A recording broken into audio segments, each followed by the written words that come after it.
ফেসবুকে অভিনেতা নীরবের স্ত্রী তার স্বামীর বিরুদ্ধে গুরুতর অভিযোগ এনেছেন। ফেসবুক পোস্টের মাধ্যমে পরকীয়ার অভিযোগ তোলেন তার স্ত্রী তাসফিয়া তাহের চৌধুরীর ঋদ্ধি। তবে ঘণ্টাখানেক পর ঋদ্ধি সেই পোস্ট মুছে দেন। বুধবার দুপুরে ফেসবুকে জানান এমন তথ্য। ফেসবুকে ঋদ্ধি লেখেন, গতকাল রাতে দেওয়া আমার প্রথম পোস্টের জন্য ক্ষমা চাই।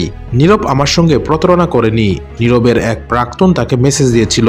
এটা ছিল একপাক্ষিক যোগাযোগ। হিট অব দ্য মোমেন্টে স্ট্যাটাস দিয়েছিলাম। প্রাক্তনের যোগাযোগ প্রসঙ্গে নীরবের কোনো দায় নেই, তাই এটা পরকীয়া সম্পর্ক নয়। এর আগে মঙ্গলবার মধ্যরাতে এক ফেসবুক পোস্টে চিত্রনায়ক নীরবের বিরুদ্ধে পরকীয়ার অভিযোগ তুলে দাম্পত্য জীবনের ইতি টানারও ইঙ্গিত দেন নীরব হোসেনের স্ত্রী। এদিকে রাতে দেওয়া তার পোস্টের বক্তব্য ধরে কোনো ধরনের খবর প্রকাশ করা থেকে বিরত থাকার অনুরোধ জানিয়েছেন ঋদ্ধি।